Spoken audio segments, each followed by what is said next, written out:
Let us now take a look at the world's most densely populated nations. The first on the list is a surprise. Monaco is the world's most densely populated nation.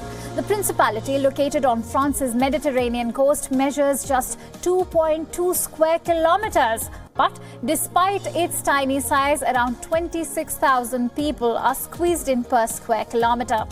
Second on the list is Macau, which is an autonomous region on the south coast of China. Across the Pearl River Delta from Hong Kong, a Portuguese territory until 1999, Macau now houses around 20,000 people per square kilometer. Next up is Singapore, an island city, state of southern Malaysia. This global financial center is home to roughly 8,500 people per square kilometer. Number 4 on the list is Hong Kong, an autonomous territory and former British colony in southeastern China, is one of the most densely populated regions across the globe.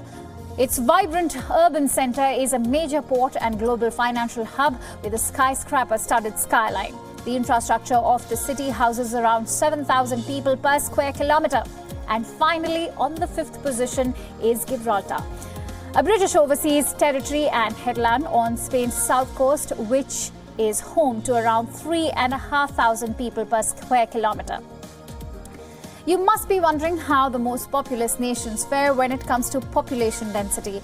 China, which has a total population of more than 1.3 billion, has around 150 people per square kilometer. India, which has a population of around 1.32 billion, is the most densely populated with about 450 people per square kilometer. Speaking of population and dissecting those numbers, we now come to what could life be like on the world's most populated island. We take you to Colombia's Santa Cruz de Islote to find out. A total area of 10,000 square meters, with a population of nearly 500. An artificial island in Colombia is one of the world's most populated islands.